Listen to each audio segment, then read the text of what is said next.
A seguir, em como é possível. Sem um suprimento constante de petróleo, as engrenagens do mundo parariam de girar. Então, como milhões de barris de óleo cru são extraídos das profundezas da Terra e transformados em combustível para que seu posto de gasolina esteja sempre abastecido? Seja você um soldado do exército suíço, um escoteiro ou apenas alguém que gosta de estar prevenido, só uma ferramenta é totalmente indispensável: o canivete suíço. Mas como este instrumento icônico é produzido? Nós viajamos o mundo para te mostrar como é possível.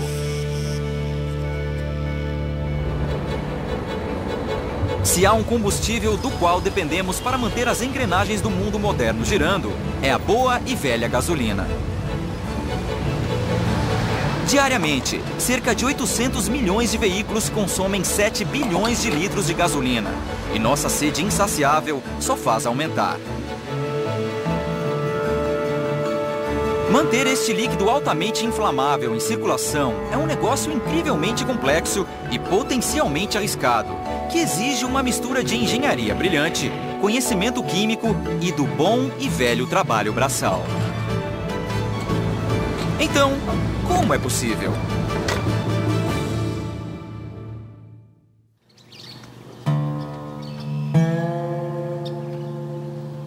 Texas, nos Estados Unidos.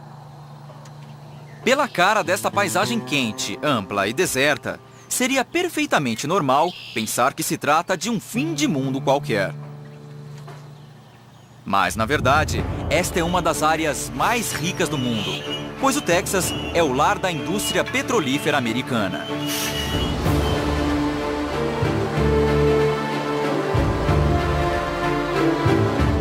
A extração de petróleo começou aqui em 1894. Mas a indústria só decolou em 1901, quando, de um só golpe, o poço petrolífero Lucas triplicou a produção de petróleo dos Estados Unidos.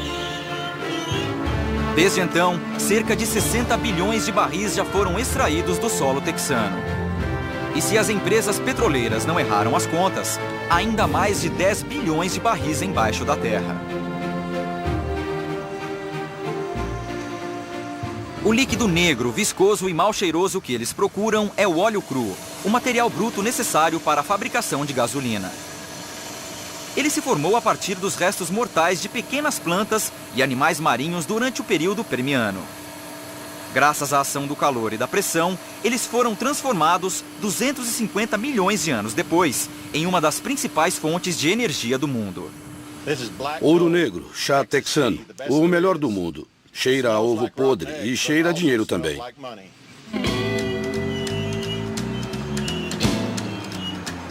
Numa manhã texana quente e úmida, a equipe da plataforma Derrick 62 prepara-se para escavar um novo poço. Todo mês, mais de 2.000 poços são abertos aqui no Texas. Somados, eles geram diariamente mais de 900 mil barris de óleo cru. Para manter a produção, companhias como a Occidental Petroleum abrem, em média, um novo poço por dia. Então, para homens como Rick Baker, este trabalho quente, barulhento e cansativo já virou rotina. Eu amo esse trabalho. Eu faço isso há 11 anos. A gente se orgulha disso. Somos uma família nessa plataforma. Mas extrair o petróleo é uma tarefa árdua. Nesta área, conhecida como Bacia Permiana, o óleo está a mais de 4.000 metros de profundidade e cercado por rochas com até 542 milhões de anos. Para alcançá-lo, a plataforma conta com motores gigantescos que fazem girar uma broca com ponta de diamante. Mas o atrito gera uma quantidade enorme de calor. Por isso, eles bombeiam água pressurizada através de um cano para resfriar a broca. A lama de perfuração resultante é levada de volta à superfície. É um trabalho perigoso e barulhento. Cabe a Rick controlar a pressão sobre a broca. Se for pouca, ela não avança. Se for muita, ela pode quebrar. Além disso, a equipe precisa anexar constantemente novos segmentos de 9 metros ao tubo de perfuração, usando uma chave inglesa automática de 5 toneladas, chamada Iron Roughneck.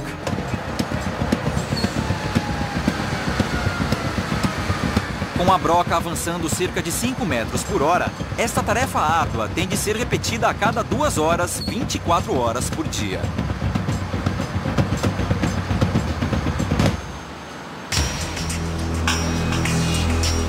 Em algum momento, se tiverem sorte, encontrarão petróleo.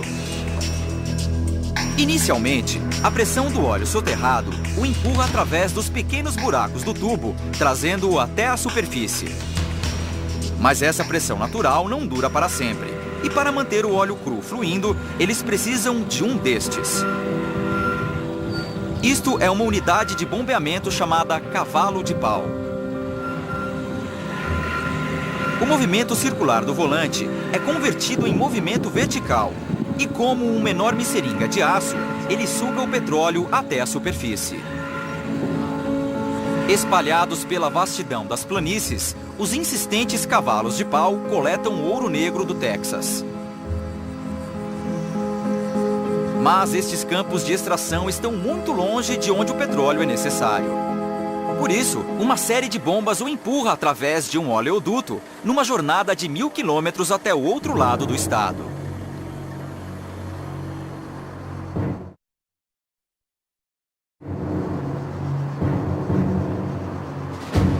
Essa extraordinária cidadela de tubulações é Baytown. A menos de 50 quilômetros de Houston, ela mais parece o cenário futurista do filme Blade Runner e é a maior refinaria de petróleo dos Estados Unidos. Com mais de 8.000 quilômetros de dutos espalhados por mais de 10 quilômetros quadrados, essa instalação pode refinar mais de 562 mil barris de óleo cru por dia. Além de ser um lugar extremamente quente, o barulho é tão ensurdecedor que seus 4.000 funcionários usam mais de 1 milhão de protetores de ouvido por ano. A refinaria é tão grande que não apenas trata o óleo cru do Texas, como recebe carregamentos de todo o mundo. Para matar a sede de Baytown, enormes navios com 300 metros de comprimento atracam em docas especialmente construídas. Mais de 20 dessas embarcações passam por aqui mensalmente, cada uma trazendo até 3 milhões de barris em seus porões gigantescos. O equivalente a todo o óleo produzido no Texas em 3 dias e meio. Mas todo esse petróleo precisa ser refinado, pois o problema do óleo cru é que ele é cru. Cru demais para ser usado como combustível no seu carro. Então, no coração da refinaria encontra-se o laboratório, chefiado por Joyce Bussey. Cabe ao laboratório de Joyce supervisionar o processo de transformação do óleo cru em produtos utilizáveis. O óleo cru não é muito útil. Se você o colocasse no seu carro, ficaria decepcionado, porque ele não iria a lugar nenhum. O problema do óleo cru é que ele contém uma mistura de hidrocarbonetos, cada um com um número diferente de átomos de carbono. Esses hidrocarbonetos têm pesos diferentes. O mais leve é o propano, enquanto o mais pesado é usado na fabricação de asfalto. Extrair gasolina dessa mistura é um desafio formidável, que exige um conjunto de química altamente complexo. A parte mais importante da refinaria é esta. Parecida com um alambique e do tamanho de uma catedral, é nesta torre que o óleo cru é separado. Aquecido a 370 graus centígrados, ele é bombeado até a base da torre e, como o vapor de uma chaleira, os gases sobem. Quando esfriam, suas moléculas se condensam. Os asfaltos mais pesados primeiro, no fundo. As substâncias mais leves, incluindo a gasolina e combustível de jato, continuam subindo até também se condensarem e poderem ser extraídas. Mas o problema de se produzir toda essa gasolina é que agora eles têm de lidar com um oceano de líquido explosivo. Mas, obviamente, é seu caráter explosivo que torna a gasolina útil. Então, para ter certeza de que ela está tão explosiva quanto possível, cabe a funcionários como Derek Smalley coletar amostras para análise no laboratório. No geral, cada barril de 191 litros de óleo cru produz 88 litros de gasolina, 48 litros de diesel, cerca de 26 litros de combustível de jato e óleo combustível, quase 7 litros de propano e mais de 32 litros de outros produtos, como lubrificantes e plásticos.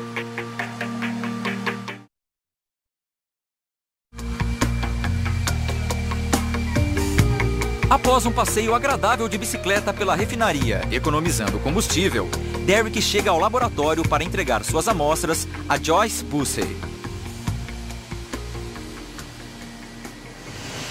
O laboratório faz a inspeção final de todos os produtos que saem da refinaria. Se não atender às exigências dos clientes, eles não são liberados. Quem avalia o combustível é um especialista em gasolina. Este velho, porém robusto, motor para teste de detonação. A detonação acontece quando o combustível explode espontaneamente ao ser comprimido pelo cilindro do motor. O que causa essa ignição prematura é o excesso de heptano e a falta de octano na mistura. Aumentando-se a porcentagem de octano, a mistura pode ser melhorada até que a detonação pare de ocorrer. Assim, o laboratório pode enviar seus dados de volta à refinaria para corrigir qualquer desequilíbrio e garantir um produto perfeito. Com o trabalho de separação concluído, algumas das 500 mil válvulas da refinaria são abertas e a gasolina flui por dutos subterrâneos que a levam a vários terminais locais, como este, em South Houston. Aqui ela é transferida a enormes caminhões-tanque para ser transportada por motoristas como Bradley Unruh. Mas encher um caminhão-tanque é bem mais perigoso do que abastecer o seu carro. Pode ser perigoso e dirigir com cuidado ajuda bastante. As centenas de litros de carga volátil obrigam Bradley a seguir procedimentos de segurança rigorosos. Qualquer erro ao carregar ou descarregar o caminhão pode resultar numa grande explosão. Por isso, ele não corre riscos. Como a eletricidade estática da lataria pode gerar faíscas, um cabo é utilizado para aterrar a caçamba e para ativar os sensores de capacidade no topo de cada compartimento. Para lidar com a ameaça de vapores altamente inflamáveis, um segundo tubo, conhecido como recuperador de vapor, cuida de qualquer vazamento, evitando que eles cheguem à atmosfera. Só quando estes tubos estão conectados, Bradley pode ligar as mangueiras de combustível e começar a bombear. Este terminal envia, em segurança, mais de 3 milhões de litros de petróleo a postos de combustível por dia.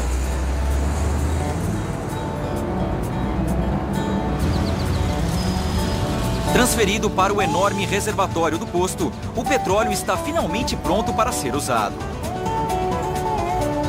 Então, da próxima vez que você for abastecer o carro e se assustar com o preço da gasolina, tente se consolar pensando na quantidade de trabalho necessária para garantir que seu carro continue rodando.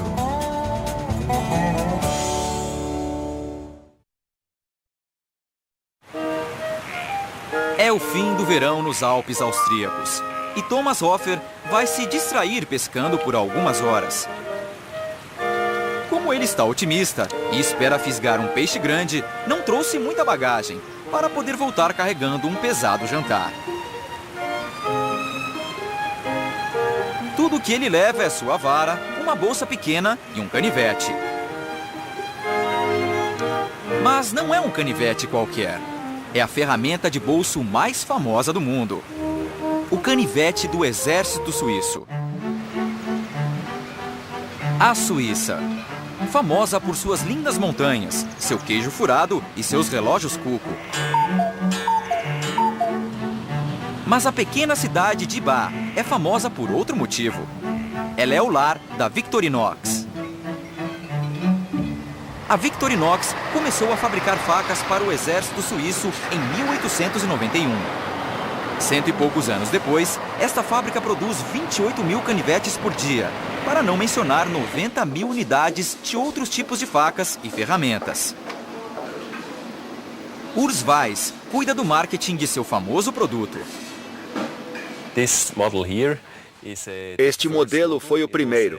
Ele foi patenteado em 12 de junho de 1897 e podemos ver que a lâmina só mudou um pouco. As dimensões são um pouco diferentes, mas é mais ou menos a mesma ferramenta de 100 anos atrás. Hoje em dia há modelos pesados, com até 41 ferramentas, incluindo chaves de fenda, tesouras e chaves Allen. Outros modelos incluem até pendrives. Então, esteja você pescando, viajando com os escoteiros ou flutuando no espaço, é provável que uma dessas ferramentas seja útil.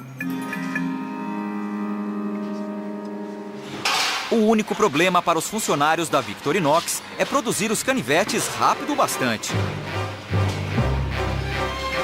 Tudo começa na segunda de manhã, com a entrega semanal de aço. Ele chega em rolos de 1 tonelada, prontos para serem transformados em 100 mil lâminas por operários como York Heiser.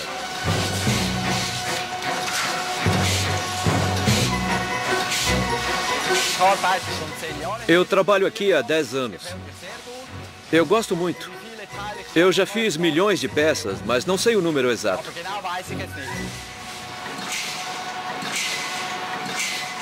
Quase todos os cerca de 250 apetrechos, incluindo a lâmina principal, são feitos por prensagem. Cada máquina produz cerca de 20 mil elementos por hora, usando impressionantes 160 toneladas de pressão para recortar as folhas de aço. Mas a prensagem produz lâminas com bordas irregulares. A solução mais óbvia seria lixar as imperfeições, mas, na verdade, eles usam uma estranha máquina chamada centrífuga de acabamento. Dentro dela, as peças são misturadas com milhares de pedras de cerâmica. Com um chacoalhar vigoroso, as rebarbas do metal são gradualmente desgastadas. Então, sem esforço, uma esteira magnética móvel remove os elementos polidos de dentro da máquina. Mas, no momento, as lâminas são moles demais para cortar mais do que manteiga derretida. Então, como os novos recrutas do exército suíço, elas precisam endurecer. Isso é feito através de um tratamento térmico chamado têmpera. 2.000 lâminas por hora recebem um batismo de fogo na fornalha. É um verdadeiro número de equilibrismo. Quanto mais duro o aço fica, mais quebradiço ele se torna. O segredo para uma lâmina perfeita está na regulagem exata da temperatura.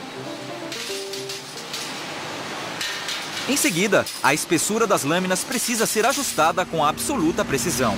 Senão, será impossível abrir e fechar o canivete. Neste lento carrossel, elas são polidas a uma espessura de exatamente 2,3 milímetros. Agora só falta um passo fundamental: adicionar o fio à lâmina. Infelizmente, essa parte do processo deve continuar como um bem guardado segredo industrial. Não posso dizer, é nosso segredo. Mas todo mundo sabe que funciona porque elas ficam bem afiadas. Às 2 da tarde, as lâminas que Jorg recortou pela manhã já foram afiadas e estão nas mãos da montadora Iris Aiten. Iris tem a tarefa complicada de encaixar os mais de 64 elementos diferentes, incluindo a lâmina, as várias ferramentas e as numerosas arruelas e pinos. E é claro, as peças devem ser montadas na ordem correta. Para montar os canivetes, você precisa de concentração e paciência. Mas com a eficiência que vem da prática, Iris produz um novo canivete a cada 2 minutos.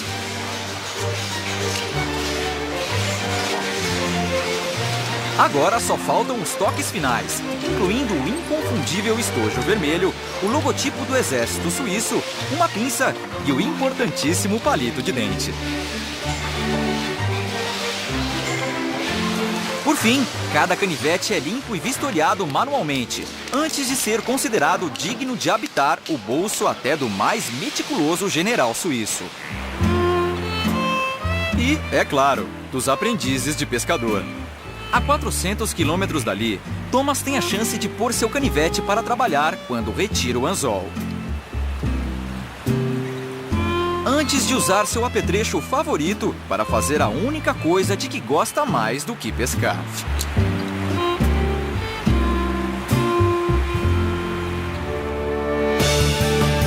Versão brasileira Vox Mundi.